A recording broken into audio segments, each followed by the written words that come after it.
Welcome to a brand new episode of the Real Life Podcast, a member of the Nation Network of podcasts and delivered by DoorDash. Welcome to Real Life, everyone. What is going on right now? I think that I'm in love with Matthew Kachuk. Are you guys all drunk? Welcome into episode 316 of the Real Life Podcast. Tyler Remchuk, Bag Milk, Jay, Wanye Chalmers, everyone here. Special guest coming up in like 10 minutes time as well. Before we get to all that, should let you know we are brought to you by the HGA Group, the next generation of business services. They were built to serve you better. Love the HGA Group. We all love the HGA Group. They're the only reason we're still here doing a podcast. Actually, I don't know if that's true. Either way. Jay, you're on mute, so that's great. We're off to a good start here, boys. Yeah, hot start to the box. Jay, I realized I was sneaking in a lunch there, so I had it on mute. I didn't want to hear anyone chomping on my salad. good salad. You're up at the new offices too, so you're eating good. I'm eating good. I got dog patch right below me, so I had a nice peach salad. Oh, I was wondering what those new beautiful windows behind you were with the nice little view. So you're in the new office. Look at my windows. Oh, you're there too. We spent one day last week moving everything. Everything except for the one table that wouldn't fit out a door at Little Brick. Did we get that problem solved? Is the table moved? No, I was told it has not happened yet. I'm told it'll happen soon. Nice. Good. New studio should be up and operational in a week. I don't know for sure, but it's coming. And then we're back in person soon, right in time for hockey season. This is perfect. Everything's lining up nicely. You know who's helping us with the studio, Chuck? The HGA Group. Ah, yes. They are. Because I've been emailing with Morgan, who is helping me get all the new gear. Exactly. New mics too. So if you've constantly hated the audio quality of this podcast, it's getting moderately better. So that's exciting. Yeah, sure. Okay. What do you got for us? Anything? What do I have for you? Well, I have John Scott coming up in 6 minutes here, I believe. So we're going to be chatting with our good friend John Scott again.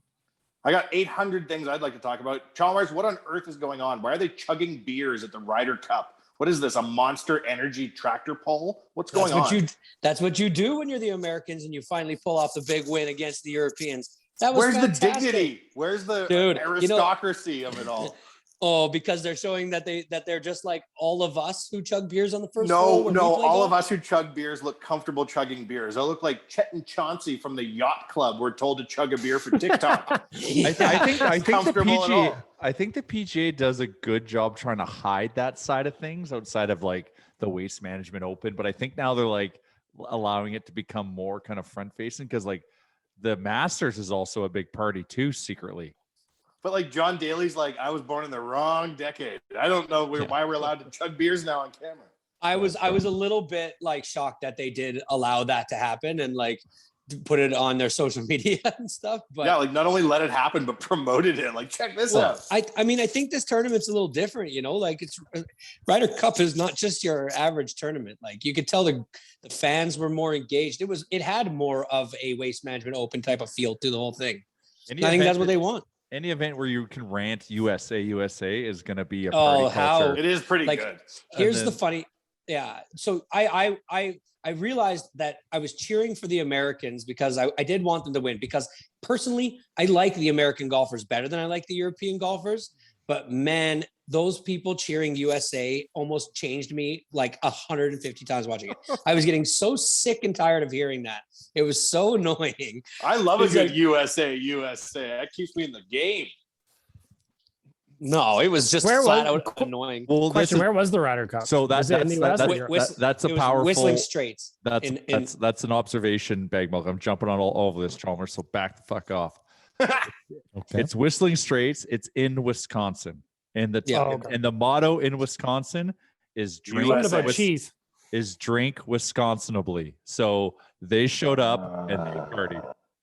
Well, God bless them. I like to see makes it. More sense. Golf's so boring. I like to see. Amen. I suppose. I like to see beer chugging. I kind of feel like the beginning of Happy Gilmore, though, where he's like showing them his rough and tumble ways, and the country club set didn't quite know what to do, and they cluck their tongue and clutch their pearls and wag their fingers. I'm of that mind. Fair. Wanye, were you live tweeting the Oilers prospect game yesterday? Or preseason? Preseason game. Yeah, or as I call it, the Stanley Cup. Just demolished the Flames yesterday. Huge game. Huge win for the team. Yeah, some of the big names scoring goals yesterday. Yeah. Household names everywhere. The funny thing about it was, though, outside of the Flames' top six, that was a lot of their NHL roster that got absolutely dummied by Oilers prospects and depth players. So good to see. Well, but that's the thing. It was like we iced the team that you should ice in your first preseason game. Yeah. And the names that you wanted to see scored. Yeah. Like you wanted to see, you wanted to see Xavier. You wanted to see Xavier because he's Derrick our new Ryan. shiny toy. You want to see Derrick Ryan because he's supposed to come and add depth. And then Perlini. Yep. Yeah. So like it's exactly like it was exactly what you wanted to see given the off season that we had. Calgary looks like a Oilers. rudderless ship staffed by ghosts. Like it looks like there is nobody down there who wants to be a Flame, who cares. It's insane. There's Lucic wheeling around. Like, oh, what a organizational flop. I'm happy that 10,000 Flames fans got to see their team just get absolutely dummied on day one of the preseason. Is that what they were running with? The only plan is to bring in Jack Eichel to fix the situation. This is so great. So I was talking to Ryan Pike this morning from flamesnation.ca, and he said they issued 14,000 tickets yesterday for the game, but it's an estimated that 8,500 to 9,000 showed up. Okay. Interesting. The Oilers' first preseason game is tomorrow night. I saw Tommy Gazzola sending out a picture of them setting up the oil derrick at Ford Hall there. So here's my question. What's the over-under on how many games it takes for a hammered dude to climb up the oil rig? It's immense. It's coming. It's going to happen. It's coming. Like it's so coming. Why? Where is it? Ford Hall? It's right in Ford Hall. Like it's so the when entry to the beer gardens. Yeah. So when Tommy posted that picture in Ford Hall of the oil rig going up, I'm like, oh, that's where they're putting it. Somebody's climbing that thing. It belongs on the ice. It does. I wish they could find a way to wheel it in and out or on. It would have been way way, better. Of course they can. Way cooler if they had set it up somehow. And I'm no engineer, so I don't know if this is possible. If they had set it up where if you're riding the escalator to heaven, where it like you go under the oil derrick, that would have been way cooler. Oh, that's a good idea. Yeah. Ooh, like right through it. Yeah, right through it. This is an opportunity. It's right at the Molson house there. So it looks like somebody's climbing that thing to be climbed. Sure. That's a beer garden jungle gym right there. Are they smart enough to know that if they put it beside the beer garden, we'll all go sit there, drink beer, and contemplate climbing the oil derrick? Are they that level of inception for marketing that they're like, this is how we'll get liquor sales up? I think so. Everybody, meet me at the oil derrick, right? That'll be the spot whenever you're like meeting up with a buddy at the game. It'll be like, oh, hey, I'll meet you just outside the oil derrick. And then you just give a trank gun to the security guards that check IDs. If they see anybody get to the second rung, ping, pick them off. Down they go. Like I teased off the bat, we have another co-host joining us today, a sixth member of the podcast, and that would be John Scott. Before we get to John Scott, though, I need to let you know that our friends at DoorDash, they're not only our friends, they sponsor the entire Nation network of podcasts as well. Our promo code is RealLifeDD, gets new customers 25% off and no delivery fee on their first order. But DoorDash is also a proud sponsor of Dropping the Gloves with John Scott, and that is how you segue to bring in a guest. You bring in the sponsor, you bring in the guest. John's just connecting right now. Finally, one of us on this show has been in the NHL All-Star game as a player. Finally. It was only a matter of time. It's not you, Bag Milk. Not yet. Like you said it would be. You said you'd be the first member on the show to be at the All-Star game, but it's I'm working not you. on it. It's not you. It's John Scott. I'm just waiting for my opportunity. Suck it, Mike. Suck it, Mike. All right. John, we're just rolling, by the way. Hey, how's it going, man? Not bad. Sorry, I'm in my wife's closet again. That's all good. That is all good. Good heavens. Are we allowed to make that joke, or is that just completely offside? That's on a tee. My wife's closet, not my closet. Yeah, let it go. Coming off a huge 4-0 win up here over the Flames with rosters that didn't matter, John. So we're just flying high in Oilers Nation. Well, I guess it's only downhill from here. So it's our Stanley Cup. We did it. 1-0. You know, you got to celebrate sometime. Welcome back to the Real Life Podcast, John. I know last time we had you on, we said we'd have you on quicker, and the summer just kind of flew by. But what was summer like for you? What'd you get up to? Just raising kids and trying to get my house together. It's, you know, I don't know. I didn't do anything fun. You know what I mean? You look back, it's like, it's been 3-4 months. What did we do? Went to the beach a lot, which was good, but nothing, you know, nothing eventful. It was a COVID summer. Just locked down at home. It was kind of boring. I'm not exciting like you guys.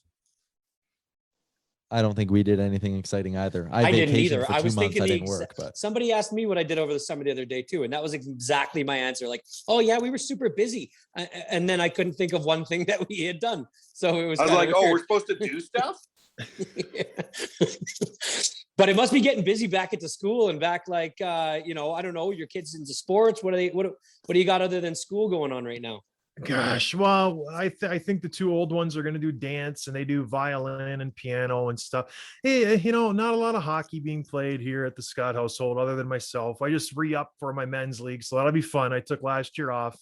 Not COVID related. I just didn't want to go to the rink. We had a newborn. So, well, I doubt you were like us, where we also took probably the last 18 months off. We had our first game about a week ago, and wow, it was not good, man. 18 months off is not good on an old boy like myself.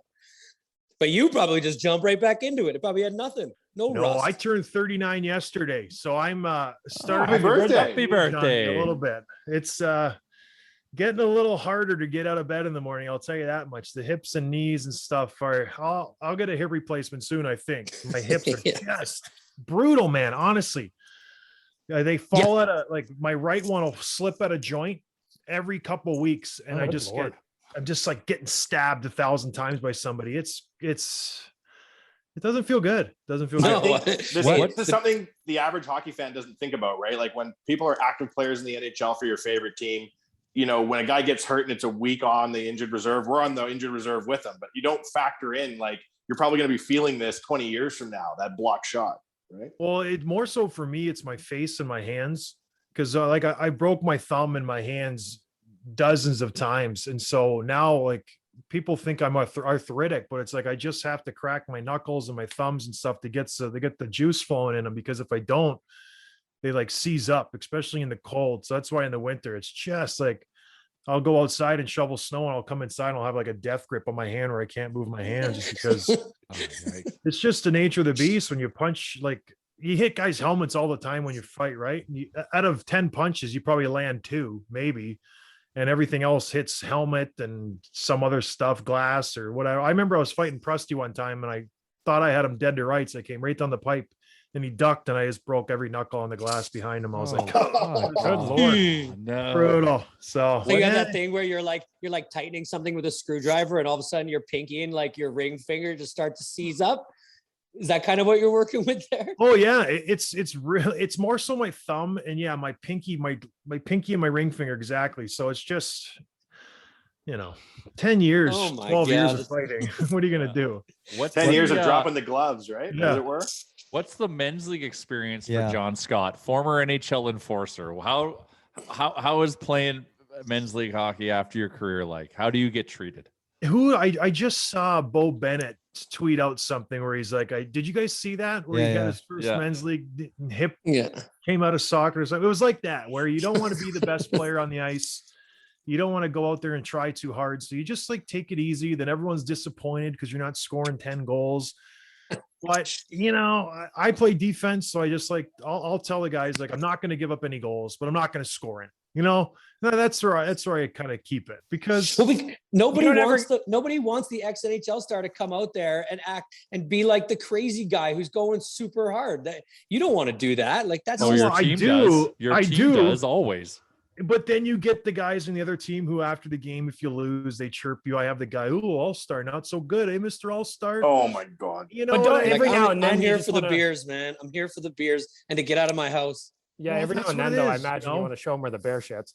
Well, that's why, like, and then the next game you'll rip then you tee one up, like, and then you rip a slap shot. And those guys, they shoot hard, like 70 miles an hour, 75. Which is a good slap shot, but I can get them up into triple digits if I really lean into one. And that's when they're like, okay, maybe we don't poke the bear anymore. So it's just, they know it's there. I'm out there to have fun, like you said, and have a couple pops after the game. That's what I'm there for. I remember going to watch there was a Gordie Howe Alzheimer's tournament here in Edmonton, and there was ex-NHL greats playing. Wendell Clark was there. and Wendell's out skating around. You can tell he's at 1% effort. Like he is not trying anything.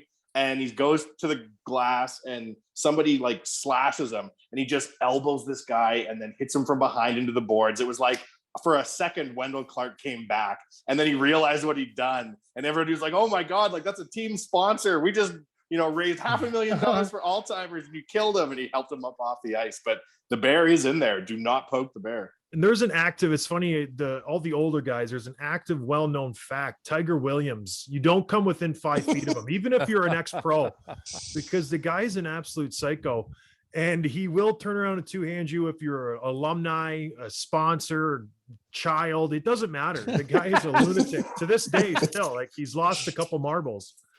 I just wanted to help pediatric medical research. Well, you have a broken wrist now, sir. So I looked at Tiger Williams sideways. My bad. So the men's league you're in, like, this isn't like a bunch of ex-pros and stuff, like going out and skating once in a while. Like, it's just kind of like some buddies, you and some buddies.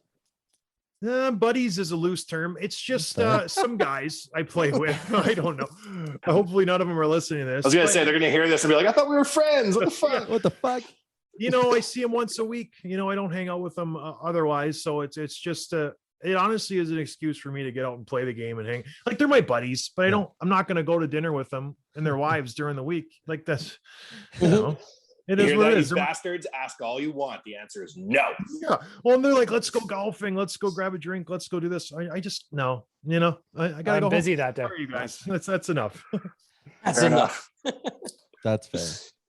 To be fair, it'd be like starting up a garage band and all of a sudden Slash wants to join. You'd probably be like, hey, Slash, you want to go for a beer after brand practice? He's like, no. Garage. It's funny to hear it's a garage. Oh, well. Garage. After Labor Day, I don't pronounce it that way myself. No, it's always been garage to me. Carport. Call it a Carport. Yeah. So, John, you obviously and you probably talked about it on your podcast, but we want to talk about it here. What did you think of Crime and Penalties, the untold Crime and Penalties on Netflix? Did you watch it on the Danbury Trashers? Yeah, I'm going to ruin the segment. I'm going to ruin the segment right away. I did not. I don't even have a TV in my house. Oh, good for you. What? You're off the grid, aren't you?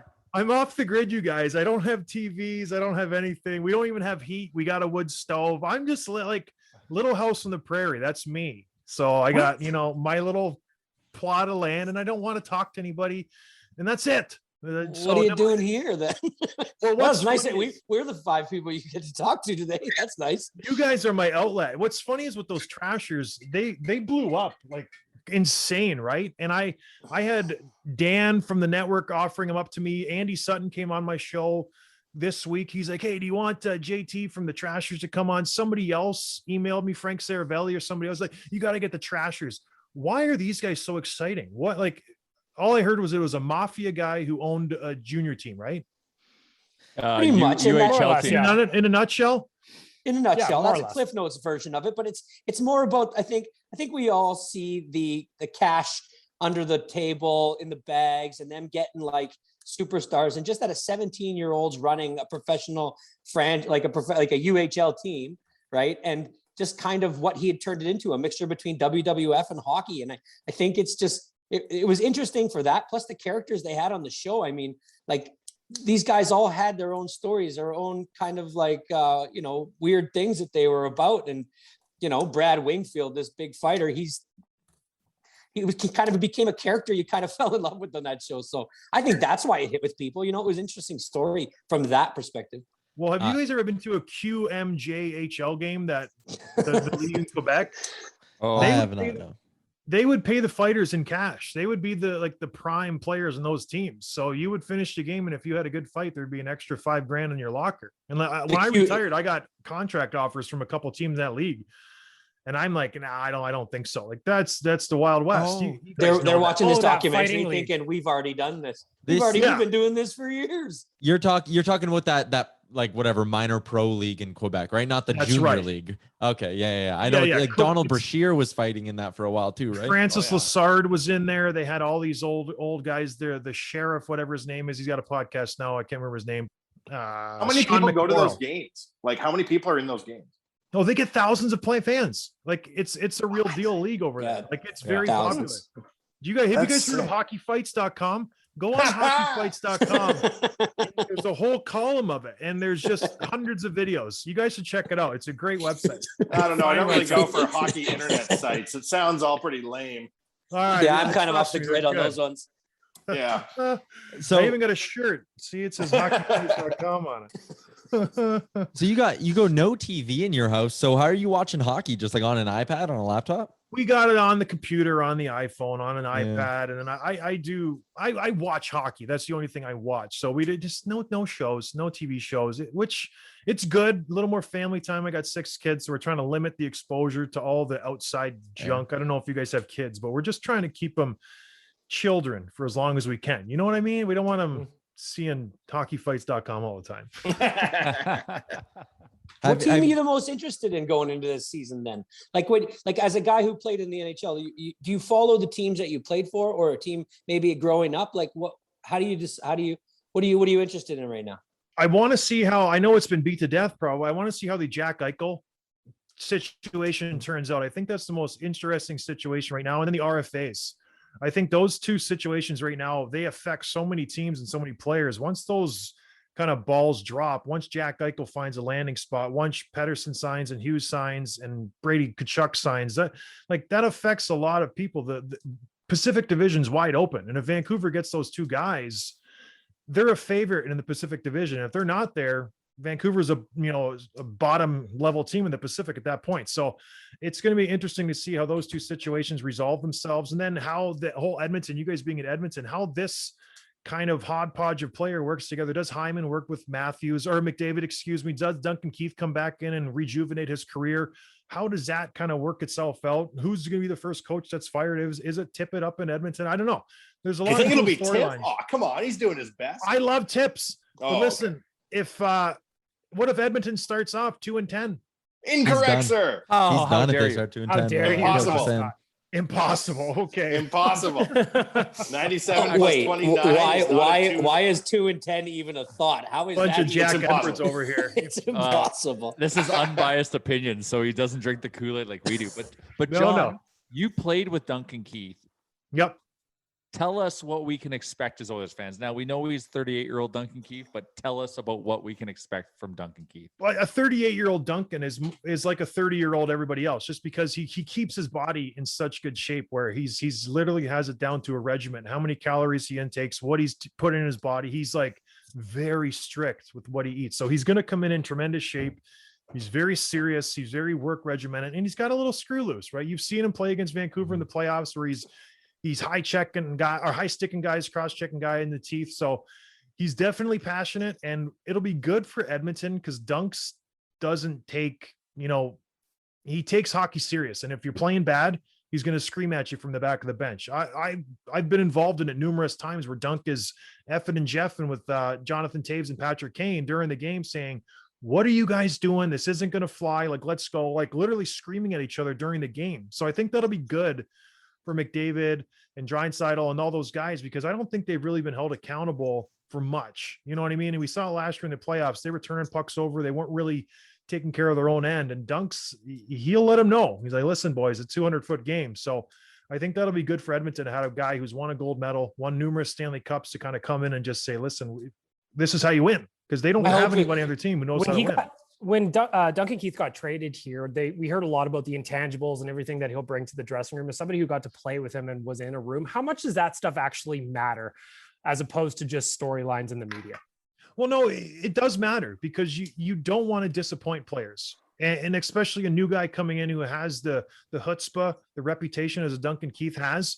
If you're his partner, if you're a forward playing on his line, you don't want to let Duncan Keith down. Like, he's a 38-year-old Hall of Famer who's been the best defenseman in the league for a decade. He's not that defenseman anymore, but he's Duncan Keith.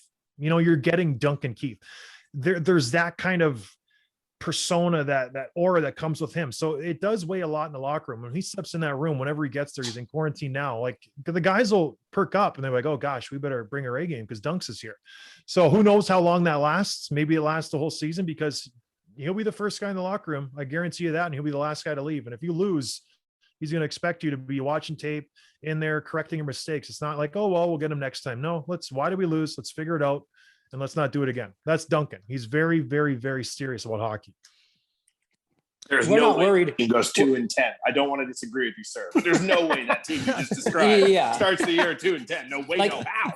I look forward to having like a veteran presence in that room, because you're right. These guys have not had a veteran to like kind of answer to. But the fact is like, you're seeing all these top 10 players in the league coming out on Instagram, and everybody's doing their own thing. And like Draisaitl and McDavid are 1 and 3 in most of those lists. And when you're that, when you know you're that good, like just hope that there's no chance that Duncan's message will like fall on deaf ears to them. They'll kind of look and be like, we're two of the best players in the league. Like, we don't have to listen to this shit.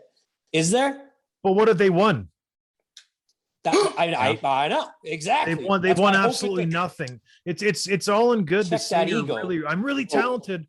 Dunks is going to show up with his 3 Stanley Cup rings and his 2 gold medals. You know, what's up now? Like we won last night. That's something, Duncan Keith. Yeah, I won a preseason game, Duncan. You know what I mean? It's just my argument is Edmonton better this year than last year? Yes. You think so? Much better. Of course. Why? Their forward group's deeper. I'm going to send you to another website, OilersNation.com. Home of Is their defense better? Debatable. That's the question mark. We don't know if we took a step back. You lose Larson and Bear, and you bring in Keith and CC, who's a 5'6", 5'6", 5'7". So 7. And then, oh my God. Is Mike Smith going to be the guy he was last year, or is he going to be the Mike Smith from 2-3 years ago? Well, they bought Koskinen an extra large glove in the offseason, and Koskinen is going to get us 50 solid wins. Just you wait. Listen, I want to believe in Edmonton more than just as much as you guys. I just don't see it. I think they're going to be extreme. You don't think that forward group's the best, one of the best in the NHL? No. How not? How? Who's you deeper? You have two. And Hyman's legit. Okay. Oh my God. Nuge is legit. Nuge is a 50-60 point guy. Hyman's legit. You're like a Duncan Keith coming to talk sense into all Puljujarvi scored at like a 20-goal pace Okay. last year. Yamamoto scored in the past. That's 3 solid lines. Warren Good job, Fogle Uranchuk. has Keep been a going. 15-goal guy. I think they have a, if not top 3, top 5 forward group, and then they're bottom 10 when it comes to goaltending and defense. And it'll just be a matter of if they can. 5 forward group in the whole NHL. I don't know how many teams are deeper than them, John. And they have the top end talent. I could probably name off 2 in the Canadian division. If we're just doing the North Division, Toronto. Oh God. And I would even say Montreal's got a better, deeper forward group than they do. And then Vancouver. Yeah, you guys are brainwashed up there. Holy This is the moly. difference between Montreal? what you think happens in life and what really Now that happens. Montreal You have has NHL Hoffman. All-Star John Scott on the podcast. We are among royalty, only for him to torpedo our dreams of the season before they start. Damn. Not a Kool-Aid guy, eh, John? I think you have the high-end guys. You got McDavid, Draisaitl. Obviously, I like Nuge. Then there's a massive drop-off. I think you got a top 3. Hyman. What's wrong with Hyman? No, Hyman's good. I think you got okay. a top 3. Hyman's maybe a B, and then you go right to a C.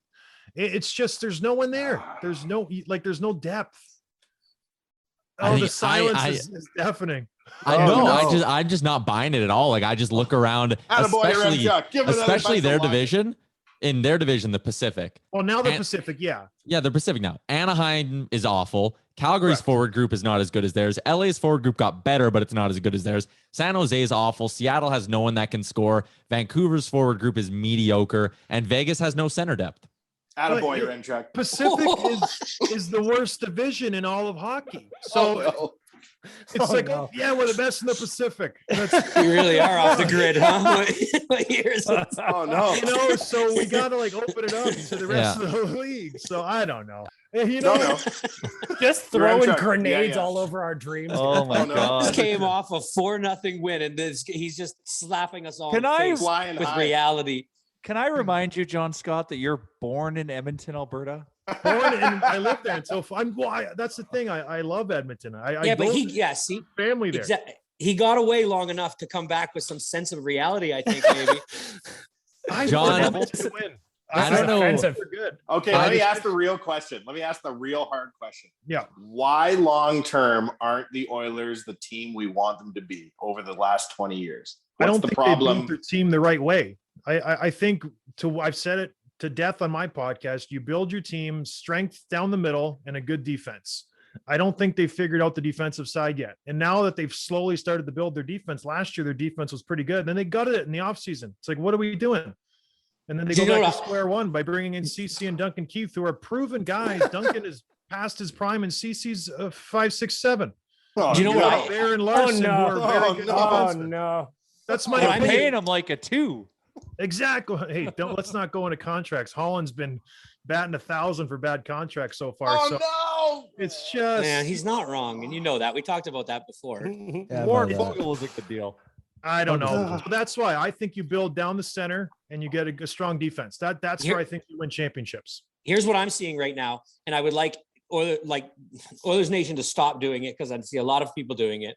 But I just keep seeing all these things about Evan Bouchard and that his ceiling is so high, and that we just love what he can become and all this, and it's putting unneeded pressure on an expectation to the fans, so that let's just say 12 games into the season, he's not playing all that well if he starts on his team. And everybody's gonna fucking hate him. And get him out of here every time. It's like why do we need to build this expectation? We are all excited about the hockey team. We don't need to build up this expectation and excitement over this one player just so that when it doesn't come right out of the gate, like a house on fire. Now we've been patient. I see this with is Evan the Bouchard, Rain though. on the Parade Patience? podcast today. Yeah. What is this title of this podcast? The podcast I would never want to listen to if I were myself. Yeah, it's the Killer of Dreams podcast. Yeah. Go home and cry. Patience. I don't even think Evan Bouchard's been around all that long, and this is what patience looks like. How many games did he play last year? We sent him back to junior. He played a year in the A, and now last year he lived in that weird purgatory. But they, both player and team, thought it was better for him to stay out. Right. So let's under promise, over deliver here. Stop all the media outlets promising that Evan Bouchard's going to be. We're not rushing him. We are that media outlet, Chalmers. We sell that forced timeline. That's our business. Halfway through this year, if everybody's booing him, I'll know who to blame. John Scott, will you teach me how to fight Chalmers here real quick? like Reeves. Well, no, I agree. I think there has to be some sort of expectations. Once you've given a guy a couple of years, it's like you have to, show something to us. Like the expectations are there. I think that comes from a team that they're looking for something. You don't see that happening in Tampa Bay. You don't see that happening with teams that are already, reached that level. It's teams that need something to kind of take the next step. They're looking for something to be like, okay, yeah, this guy's going to come in and we're going to be the next team. Sorry, Tyler. I feel like Tyler. Yes. I want to make a wager with you that the Oilers will come top 5 in goals this season. Yes, you're Chuck. I don't even know what we could wager. Something fun between the podcasts. I'll take that bet. Okay, we'll come up with something. Great. I don't know. Maybe a television for John's house. No, I got TVs. I just don't use them. The thing that doesn't want to use them is they're in a bad division. That's the thing that'll help them. So you do have excuses now. You're Chuck. No, I'll take that bet. But you're playing San Jose and Anaheim and LA, who don't really have a great team. And Vancouver's defense, well, they got Ekman Larson this year, so they're going to be a little more offensive. But yeah, I'll take the bet. I'm on it. Sounds good. You come up with the terms. Okay, I'll sign on the dotted line. All right. I love it. I love it too. I hate I shouldn't say I hate their defense. I dislike their blue line. I'm not a big fan of the goaltending. I just think this forward group is it's sick. And having McDavid and Draisaitl just already puts you up a level. And I love Derrick Ryan. I think Derrick Ryan's a good player. Fogel's a good player. They didn't have a guy like that last year. If Cassian comes up, you have a good third line finally. Oh, you guys, it's the best team in the league. It's the best. I agree. We're talking, John. Now we're talking. All right, we got him there. Lucic is going to be back in the prime. It's going to be great. Oh yeah, the best. Let me ask you. Go. 5 of us on this gag. It was a joke. You're playing a gag on us. Everything's going to be fine. 5 of us on this pod are excited for the Oilers next year. If you legitimately had to pick one team that you're really excited to watch this year, like a team that you're like, man, they might take a big step forward and really surprise us, who's that team for you? I think I said this team 2 years ago, and I want the New York Rangers. I think if Zibanejad plays the whole season like he played at the end of last year, Panarin's going to come back. No distractions off the ice stuff. Lafreniere's already had a year under his belt. Hopefully he can get comfortable and jump him to the lineup and play like Everyone expected him to. Capo Caca, all these guys, they have Fox going back on the back end. I like the Rangers. I think they're going to be exciting young team who can move the puck pretty well. And the only thing is they're saddled in that division. It's a very, very good division out there with the Bruins and all those great teams. The Devils loaded up. The Islanders look really, really strong. So I think it's going to be a tough sledding for them, but I just like the Rangers this year. I think they're going to kind of take a few more steps in their development with the young guys, and they have the experienced older guys who I love. Panarin. I think he's one of the top 3-4 guys in the NHL. I think he's just awesome. So I like the Rangers. That's my pick. Was Can't wait to Panarin see on them the looking Blackhawks for. when you were there? What's that? Was Panarin on the Blackhawks when you were there? He was not. He came the year after I did. But yeah, he's so good. Him and Kane, when they were together, were just silly. That was a bad trade for the Blackhawks. I don't know why they did that. But yeah, I like the Rangers. They're a good team. It's weird that he doesn't want to be captain. What did you guys think of that? Him saying, no, thanks, I'll pass. Let me flip this question back to you. Have there been times where you've been on a team, and I'd have to go back through your DB to maybe if I wanted to answer this myself, but where the captain maybe wasn't the true captain of the team, where it maybe felt like they slapped a C on a guy and it's like, he's not really our captain. Like one of the guys wearing the A is, but they clearly just put the C on the best player. Like to me, it felt like Panarin went, I don't know if I'm ready to be the leader here and do all the extracurriculars that come along with it. Give it to someone who can actually be that leader instead of just slapping it on your best player. I don't think he wanted to. He just wants to go play hockey, then to check out and leave the rink and go enjoy the New York skyline or whatever. That's not in him. I think some guys have it. He doesn't, which is good. I respected that. When I was in San Jose, Pabs was the captain. Everybody knew Jumbo was the captain in that locker room. When I first started with Minnesota, Mikko Koivu was the captain, but he was young. We had an older team with Owen Nolan. Owen kind of controlled that locker room, but the captain doesn't mean anything anymore. Honestly, it's just for show. They don't do anything. It's more of a leadership group, which I hate that term, but that's what everyone calls it nowadays. And the C is just the guy who gets to talk to the ref. Honestly, that's all it is. It's all for show nowadays. And it's a PR thing too, right? Like you go to the children's hospital and your captain should stand there and sit at the podium and say something nice, right? Like that's kind of more what it is now than like a true, like you said, captain. It's more like by committee, and the locker room will pick their own guy. That's why I think it's good that Panarin doesn't do it, because he doesn't speak good English. He doesn't want to talk, after the games. Give it to Fox. The guy's like gorgeous kid from the New York area. Just let him run with it. It would be perfect. Like let him do all the interviews. He would probably be a hit. Yeah, it's just exactly do it for the PR. Get his face out there. Put him on the billboards. That's all it's there for. Do you think for the Oilers, the unofficial captain for this season will be Duncan Keith? No, because he doesn't like doing interviews. No. Internally. I don't know the locker room. I think from the guys that I know in there, Dunks will be a voice. He doesn't talk much. He just kind of leads by example in the locker room.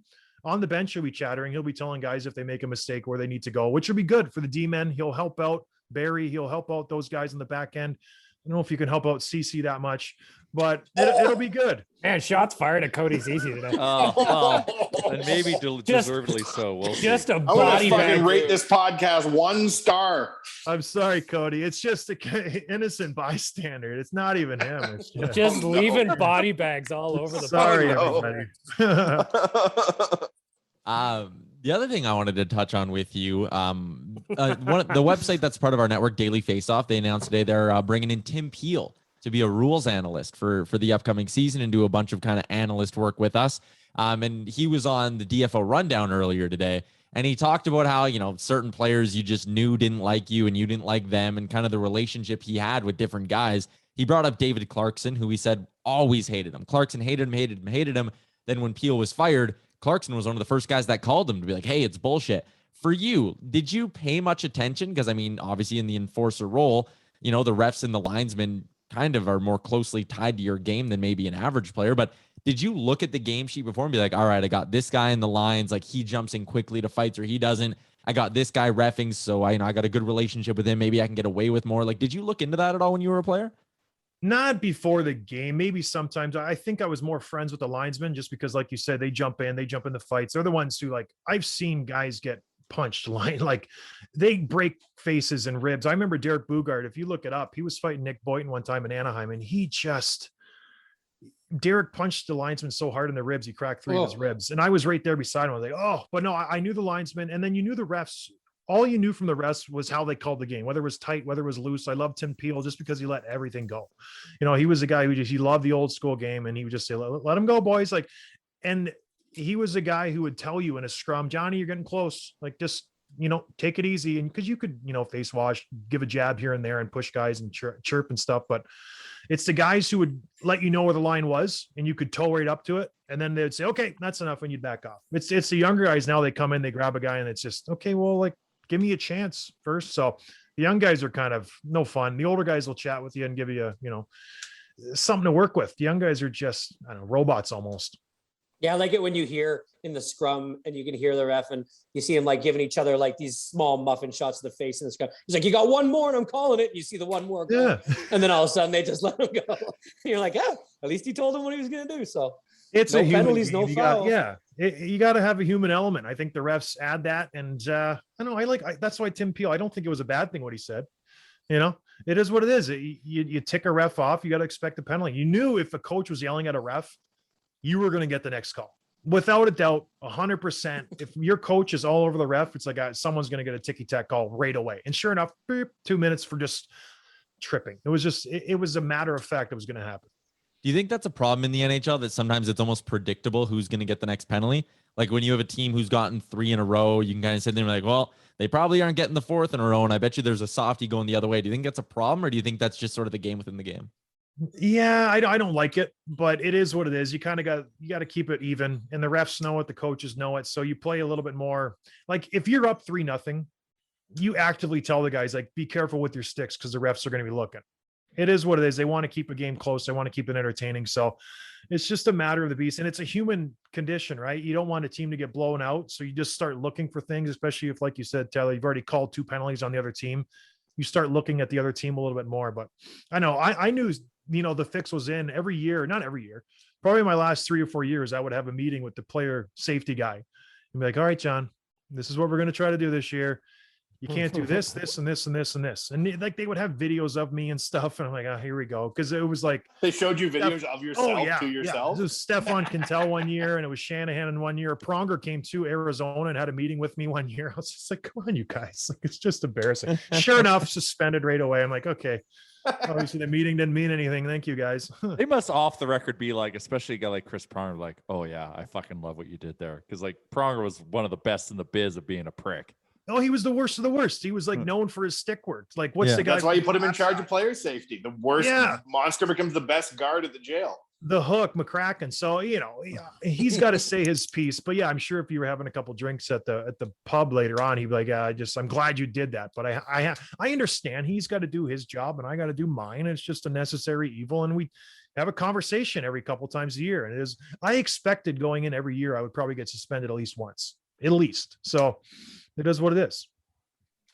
Fascinating shit. So the Tim Peel hiring, he's one of the good ones. We got it right, bringing him on board. I like Timmy. He was good. He's such a good dude. He'll be good with those guys. He'll tell it like it is. And that's it's like the NFL when they do, if it's a penalty or not. It's a good addition. That's a good idea.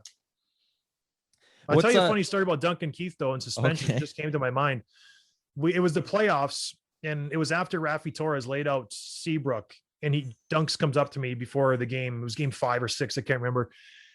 And he leans over. He's like, Johnny, I don't care how much your suspension is. I'll pay for it. And just do whatever you need to do.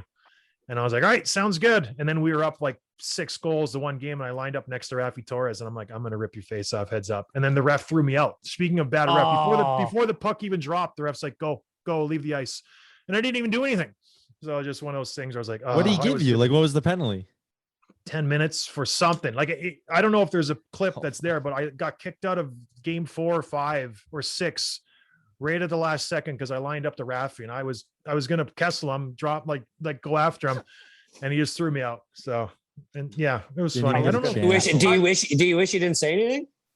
Do I wish who wouldn't have said anything? Like, do you wish you didn't say anything and just were able to do it, or were you like, was it the respect you had to let Rafi know you were coming?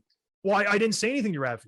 I was just fuming. I know I didn't say anything to Rafi. In my head, I'm like, I'm going to murder this. Oh, I thought he heard you say that. No, and that's the thing. It was an unprompted ejection. I was just like skating around. I was fixing my gear, getting ready to go. And then the ref's like, beep, go, leave now.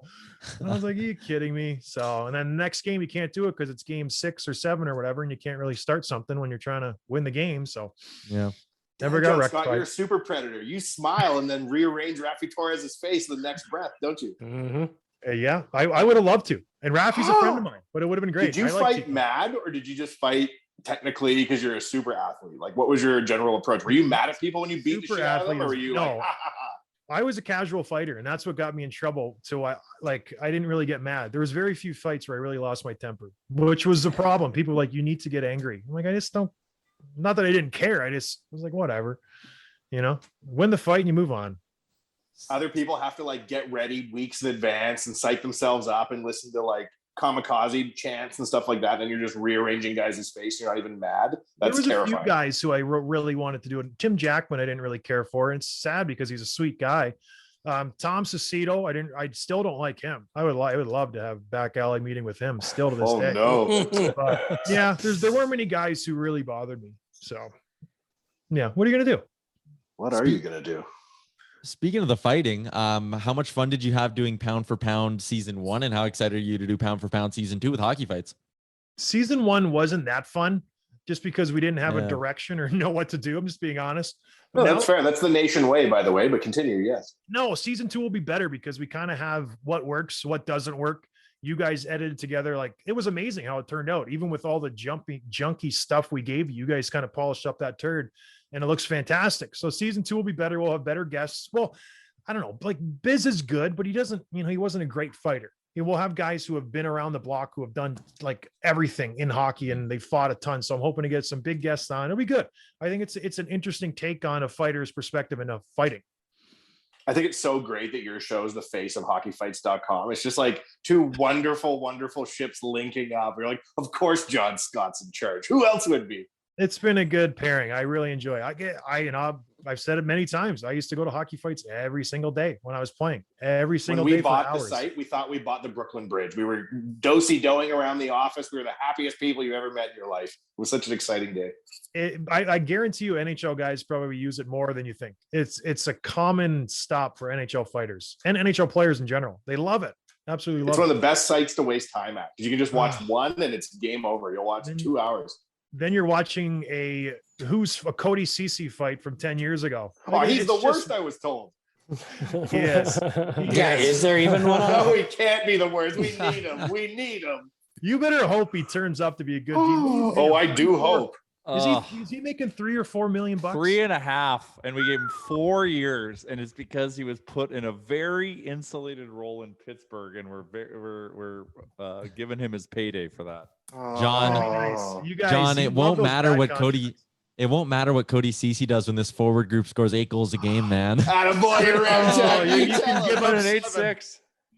You only need to score 7 if you're going to give up 6. 8. That's right. I hope you guys do. Oh no! Hammer the over every game. Hammer the over. Just looking through hockeyfights.com right now in the back end, and Cody Ceci has yet to make an appearance. So maybe this is the year. 0 fights for Cody Ceci. None listed. Oh, that's going to make you like him a lot more, eh? Oh, he's just he's a good Edmonton player for you guys. That's the type of player Edmonton likes. Oh no. I was watching the game last night and I'm like, I don't think we're tough enough.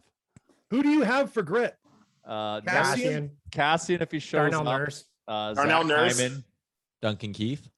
Do you want your Mike Darnell Smith Nurse fighting? Yeah, Mike Smith. No, is the toughest guy in that no, team. I don't want Darnell Nurse fighting. Yes, You do. I do want him fighting. Like No, all I the don't. time. I don't want him all the time fighting, but if he But goes, he'll beat the bricks off you. exactly. I'm Not of me, the but mind most you have to people, build yeah. through center ice. You got to build up the center, and then you got to build out the D. So Yeah. Do you think Darnell makes the Olympic team? He's got to be in the conversation. Well, he I is. had him He's on in- it. Yeah, they have him on it. Like the preliminaries, they have him on there. I had him on So- there just for his physical Yeah. aspect of his game. I think you Well- throw him on the third pairing, 7th guy, and just let him go. You And need his that fear skating. factor as a forward. Like he's playing on international ice, and the guy can wheel. It- Right? It's So, not like, international ice. It's NHL ice. All right, I stand corrected. He can still wheel, and he's tough as shit. Go I Darnell. liked how much Yeah. confident you had in that, JR. That was great. So John, Yeah. That's not like me. For a guy like Darnell Nurse, would you prefer, like, looking at the Oilers, that he not fight, even though he is one of the guys that can? He's your best defenseman. You can't have him in the box for 5 minutes. And a hand hurting, right? Like, Yeah. or his hand's getting fucked up. Yeah, you can't have that risk. He is your best defenseman. Like, there's no Darnell, and then he's really close. Like, he's it. Who's the next guy? Barry? he's good on the power play. He's good, on the rush, but Darnell's a total package. I like Darnell Nurse. I think he's a legit good defenseman. He does everything and he does it well. So I would not want him fighting. I'd get a guy and throw him on the fourth line, like a Curtis McDermott for LA. He played sparingly and he's a tough kid. Get him on Edmonton. I'm looking right now, like a guy, they got Colton Sevier in camp on a PTO. Like he only has 6 NHL fights in his couple of seasons in the league, but it's a guy who can chuck him a little bit if you have him in the lineup. But that's I'm not even going to justify that with an answer. We're really, I'm with you, John. No. So then I guess the follow-up question, John, would be then, do you expect then a guy like Zach Kassian needs to be taking out the trash more often than he has been? If a guy like Darnell, you need him on the ice? Yeah, I think if there's an issue, you don't want Darnell addressing somebody, right? If a guy takes a run, if Tom Wilson's running around, you got to have someone to answer for that. And the West has guys. If Nick Deslauriers comes into Edmonton, and is just burying guys, you want Darnell doing it? And we don't have that response. Yeah, we don't have that response right now. No, you don't. And not a lot of teams do. Nick's a tough kid, so we'll see. That is one aspect that they're missing. But yeah, I don't know. And then the defense and the goaltending and the depth at forward. But now, come on, those are a lot of different things. You can't but how much more if you have a guy like Kassian? Like Cassian's one of the guys around the league that can still kind of strike fear into someone. And if you have a guy, the minute he signed his ticket, he has disappeared. He is checked out. The Zach attack has gone away. I'm praying every season that it comes back. But Zach, like Wolverine Zach, is dead. Oh no. Not psycho Zach back. He got rich. He's not. He's not making plays. He's not scoring goals. He's not like setting people up. Let's get psycho Zach back, where he does some crazy shit. And at least that was contract Zach. Contract Zach. Contract Zach. We need him. Yeah, we need contract Zach every year because he makes a difference. He can tilt the ice. Anybody that wants our defenseman that's supposed to play 28 minutes a game fighting is a psycho. Yeah, you don't need that. But you also need, conversely, if you're an opposing defenseman, if the puck gets thrown in your corner, you got to be worried someone's going to come and blow you up. And Zach Hyman does that. He gets in on the forecheck. Kassian has done that. If he can get back to his edgy self, that's good for Edmonton. But like Jay said, he hasn't done it for a few years. He's been invisible. I think he got used to, riding shotgun with McDavid and scoring and just living the lime life. And he doesn't have that edge anymore. Maybe he'll find it. Tyler thinks he will. He's already chomping at the bit. He's going to be great. I'm not a huge Kassian fan because I think he just disappears every time he gets a big ticket. And he's a guy who loves to crank it up when he thinks his career's on the line kind of thing. But the interesting part going into this year is that like his Oilers career's on the line. If he's not good this year, he's not going to be in Edmonton after it. Like, he'll be gone. Well, they have to. They have so many. They had a lot of bad contracts, and it's going to get worse next year when Nurse's deal kicks in. That's an extra 3 schmil, 4 schmil. So they got, they're going to have it's a 31 million tied up on their back end next year. Something ridiculous, 29 or 30-ish, that area. It's a lot of money. After talking with John Scott, you guys, I just wanted to let you know that this will be my last podcast. I do not want to be on I don't want to be able to be on a sinking ship. This sounds like an awful investment and waste of my time. It's just a readjustment. I'm just kidding. Oh my God. What drives me nuts about Zach Kassian is like a player in his natural form in terms of the type of player he is, or like his core in terms of how he plays, his brand is like in junior. Like in junior, Zach Kassian was a nut job. Yeah. And normally like they move on to the NHL and then they get players get put into a role. And so like what players used to think they could score goals, put into checking roles because it all changes. Like he always had that crazy element inside of him. And for some reason it's disappeared. And that to me is the most frustrating thing. We're not trying to get a guy who plays soft to become crazy. We're trying to get a crazy guy to just play crazy.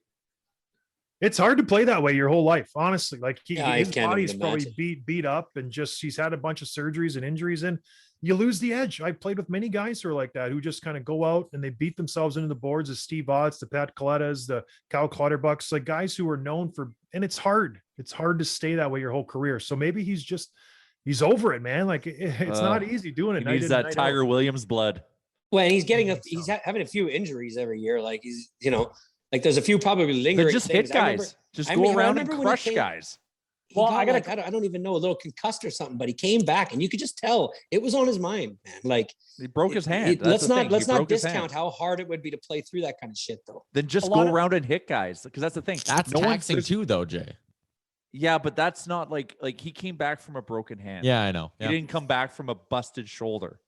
So like he also can run guys, and that stopped. Like he doesn't have to fight. It's the new NHL, and if he has to, he would be considered one of the tougher guys ish, or in that upper echelon. But like we're not even running around and hitting guys. Like teams that play against us, and this is the thing that drives me nuts because I get a bit of old school inness in me. Guys aren't scared to play against us. They don't have to No. They don't have to keep their head up. Haven't been No for one's going to years. rock him. My only knock against Darnell Nurse is he's not the greatest hitter. He doesn't rock guys. Like he's not a good hitter. He's good at everything else. Like we need those guys on the ice that you need to know that they're on the ice when you're playing against them. Like Rafi Torres. Like I remember Jared Stoll. Like even Lucic could hammer guys. Right? They never Yeah, did. you- They never couldn't, ever couldn't did. do it.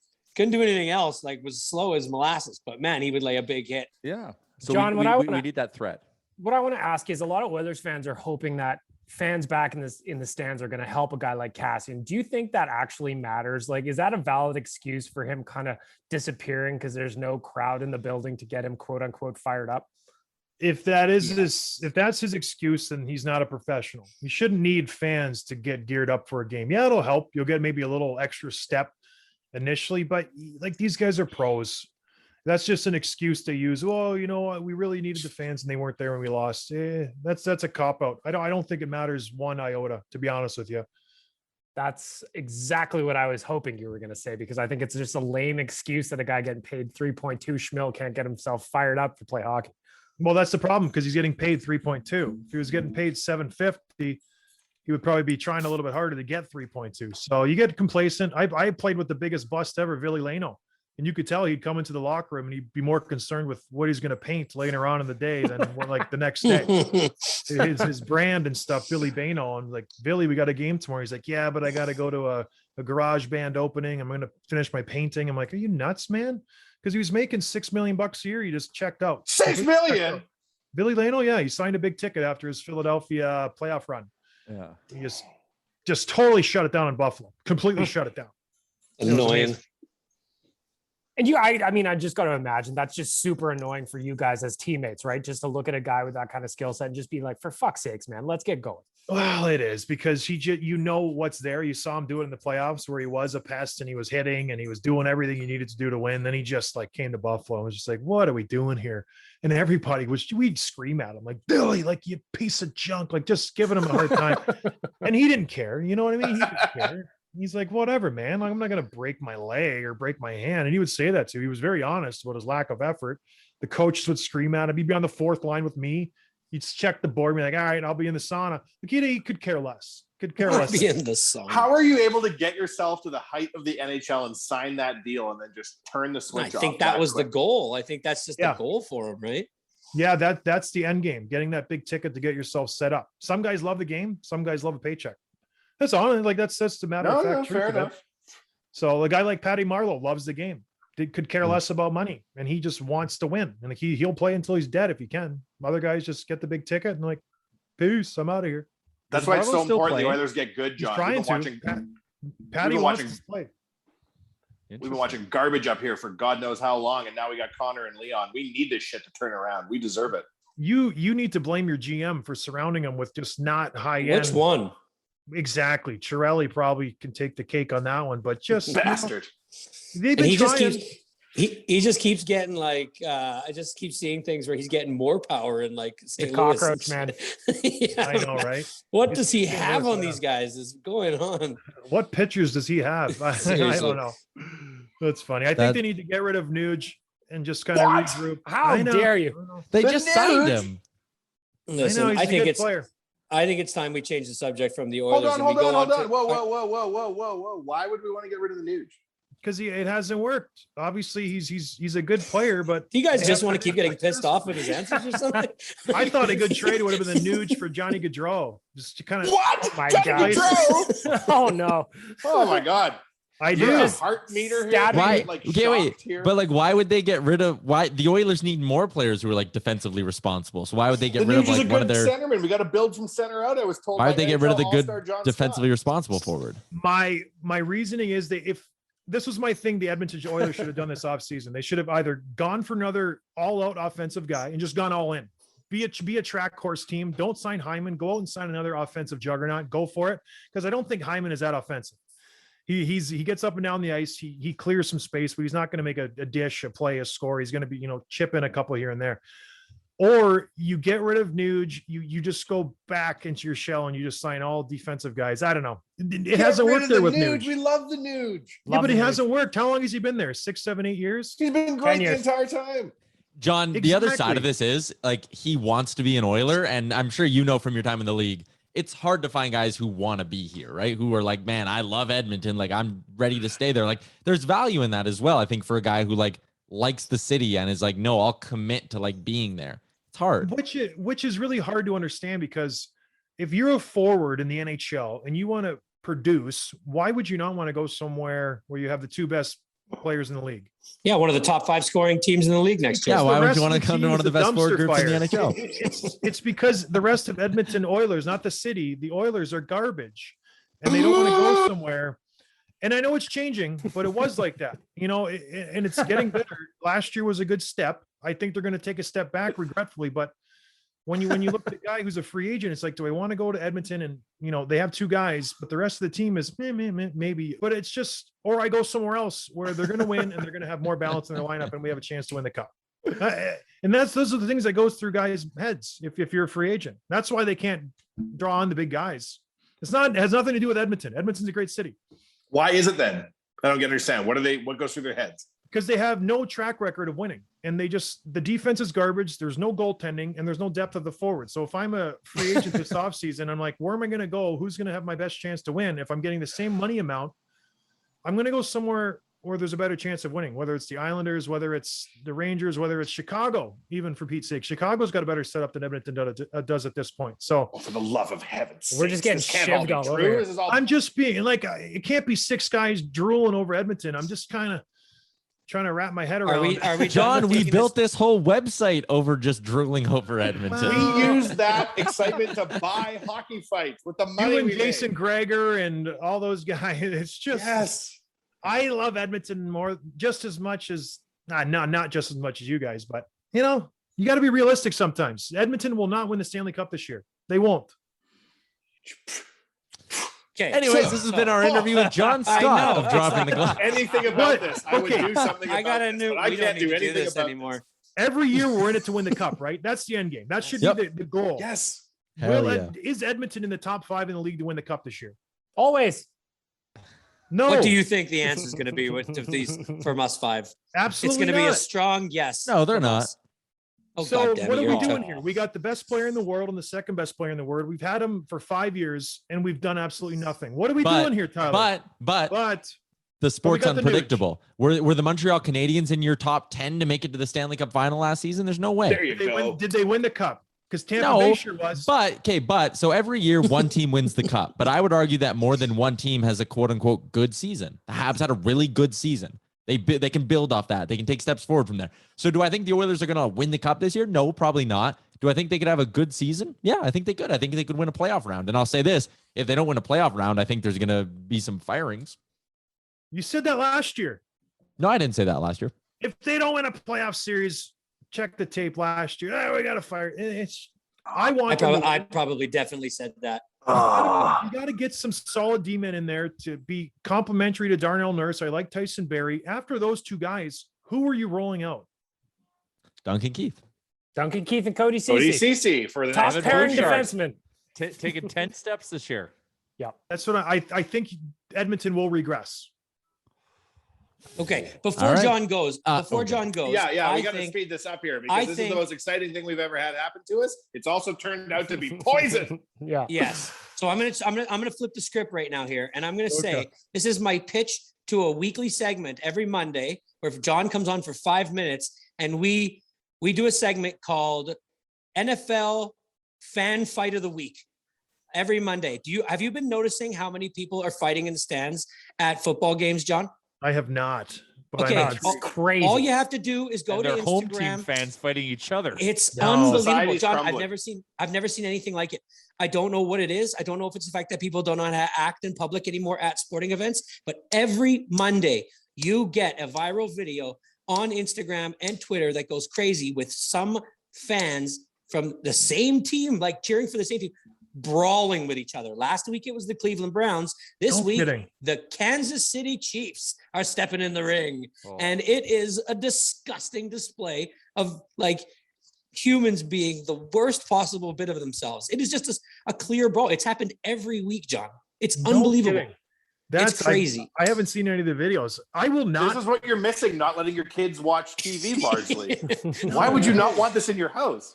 I remember when I was in San Jose, we went to a 49ers game and we went to the tailgate and we were specifically told, don't raise your voices. Don't look at anybody because you will get in big trouble.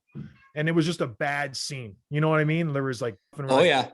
don't do anything. Just enjoy your beer and then go to the game. That was it, because guys get like stabbed all the time there. They said it was wild.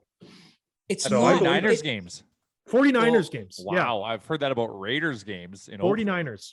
Yeah. Not good. I think San Francisco. every one of these cities has a faction of fans like we've been to the Cleveland Muni lot, and I even said to after we saw the fight from last week where it was like an all-out brawl. There was at least 14 people who had thrown a punch, and like I remember walking through there and just feeling to myself like there's just a tension in here, and you can feel it. And let's just drink our beers and get in the stands about as fast as we possibly can. JR's like, no, I love that place. It was great. My people, I was with. Me and I my was family, crushing White Claws, and I was feeling the vibe. You won't find that in Buffalo. Buffalo's just good Well- old-fashioned table breaking. That's my kind Hell of crowd. yeah. John, if you want to be mad at humanity, then go ahead and look at the past 3 weeks worth or 4 weeks worth of NFL fan fights. It's out of control. And I thought maybe you'd have an opinion on why people are acting like animals out there. It's because they're not used to being together anymore. No one knows to do in public anymore. That's They're just exactly what I said. This is where losing we their don't know mind. how to. They don't know how to react when someone disagrees with them. Like Tyler is completely shut down. I disagreed with him about the Oilers. Look at me sitting back in this chair. The Yaremchuk lean back. Shut That's, right down. that's how you know we got into the hour point of the podcast, and I have fucking checked out. My contract says 1 hour. I'm Zach Cassian, baby. Contemplating I- Oilers Oh, life yeah. as you, we you speak. Billy Lano. It's going to take Billy me Lane 2 to out. 3 hours to convince myself that you're wrong about everything, even though you're right about everything. I'm like, well, Yeah. come on now, Wanye. First of all, what does he know? Answer everything. Okay, well, then that's a tough one to swallow. That is a kick to the dick. Yeah, everyone's got opinions, boys. Once I will check back in to do my job quickly here and let everyone know that Twig and Berries is a proud sponsor of the show. twigandberries.ca, a promo code Nation15 gets you 15% off. Free shipping anywhere in Canada on orders more than $75. Check them out, twigandberries.ca. John, what's coming up? What's next on the docket here for dropping the gloves? You got any big interviews planned or anything like that? Well, we're going to do Rob Ray next week, and we got a couple more lined up after that. Rob is a good friend of mine from Buffalo, but now that the season's going to start, we'll start getting the guys, re-engaging with the guys. Panarin's kind of on tap. We'll get some other big names in. It'll be fun. It's nice to kind of be able to talk about hockey, not just speculate. What's going to happen? What's going to happen? It's going to be nice to have concrete stuff to talk about. It'll be good. We'll get you guys on the pod and to debate how Edmonton's doing. That would be great. We're doing great in the future, by the way. We're doing so great. We're doing amazing. We're doing awesome. I will gladly hop on your podcast in November when the Oilers are first in the Pacific, John. I look forward to doing that. Again, like we said, praise Earl at the he ugly said dance. us. It's I like think he said who we, cares? Tyler. He Hold said on, we, they're having not ugly just dance you. again? What's What? that? They're having ugly dances again? You said the Yeah, prettiest girl, the ugly Edmonton's dance? invited. Oh, sweet. I'll go to the ugly dance. I'll clean up. We got to figure out that bet, Tyler. Let me know. We'll Yeah. get on that. Top 5 offenses. I'll get my best people on it. John, right. as always, Okay. appreciate your time. Thank man. you so much for coming on. It's Thank been a you, really John. good time. No worries, guys. Have a good one. Let's do it again sometime. Let's go, Oilers. Thanks, John. Let's go, Oilers. See See you, you, John. fellas. Bye, John. There you go. There's John. Oh, that was a I nice feel like- reality check for you guys, eh? Did he put I the feel salt like in the I love chili the or what? debate, though. I love the debate. I feel like I was walking through the prison cafeteria, just getting shivved at every turn by John Scott, raining on my parade. I think he came on here and that was going to be, he sat back and he thought, which way am I going to play this? And I think he did it to perfection. I think John Scotted us. He Scotted us. He woke up in the morning and chose violence is what he did. Yeah, he watched the game tape. He knew how to get under our skin. He doesn't remember how to act. He doesn't remember how to act in public. So he comes here with the rage. He even drops a get rid of Nugent Hopkins, just cuts me to my core. Oh yeah, he got the game notes. He knew exactly. He should have been like, Gretzky and Mess were not that good back then. What are we doing here, Job? Oh shit. I like how Wanye stayed for the interview with John Scott, then was like, "Fucking peace, I'm out of here." He just pieced out, eh? Yeah, he just did. Yeah. Oh well, he was too upset. He was rattled. That's not even my whole Oilers being a top 3, top 5 forward group. That's not even me being a homer. Like, I don't think that's crazy. I'd put my money where my mouth is on that. Like John said to, bring in a high-end offensive player. They went and got like the best free agent on the market. I'm not sure what else he could have done. I love their forward group. I don't love the defense. I agree with him there. Where were we last year? Second in our division. Does anybody know in offense in goals scored? Is that not the 7th? Okay. But that's the bet, right? Goals scored, goals for better than goals it will be in for. top 5. And there's no way. If Connor and Leon continue being Connor and Leon, and you add in Zach Hyman, you add in Warren Fogle, Nuge bounces back, which is likely. Yamamoto chips in a little bit more. They're going to score more goals. Yeah, they will. Derrick Ryan is going to be a good bottom 6 guy for them. He always has been in his career. I see a ton of upside with the forward group, just a matter of them keeping pucks out of their own net. But hopefully the best defense is a good offense. And we'll get back to the Kool-Aid drinking next week, I suppose. Not a big Cody Ceci guy, John Scott. He hates Cody Ceci. It's crazy. I mean, I don't like Cody Ceci either, but I don't hate Cody Ceci. A 5.67. That was aggressive. Yeah, that was I don't think he's wrong. I bet you he's a 5. He's a 5, yeah. He's not a 4, and they're paying him like a 4. We're paying him like a 4, maybe even a 3. Yeah. We're paying him Larson money. Yeah, we are.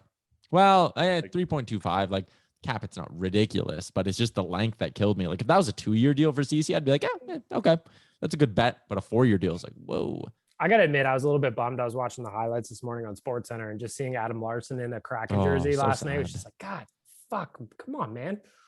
Super sad. That was a lot of hockey talk. It was good. Yeah, that was a real hockey nerd. If you have been craving your Oiler talk from this podcast, well, you just got it. You just got a couple months worth of it.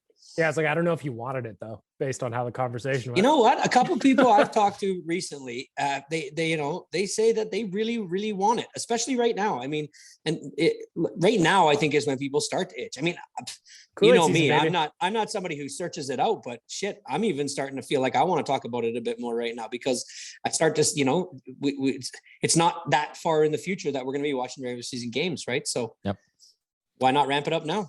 I think Frank Saravalli will be more optimistic about the Oilers, so maybe we'll get him on the pod in the next week or so. Can we please correct it with on Thursday and have him so we can level this thing out? Because right now that's the chi of the week. Yeah, the chi of the week. Yeah, we need to get it back to even here. All right. I'm going to wrap this up. We went pretty long, but John Scott was really good. Shout out to the HGA group, DoorDash, and Twig and Berries. Shout out to you, the listener, for tuning in. Leave reviews, people. I want more reviews. Yes, maybe we'll do that Thursday. This has been episode 316 of the Real Life Podcast. For Chalmers, Wanye, Bagmilk, Jay, and Pally Rumchuk, and I'll talk to you on Thursday. Thanks for listening to another episode of the Real Life Podcast. Don't want to miss any of our nonsense? Hit the subscribe button and give us a follow on Twitter and Instagram.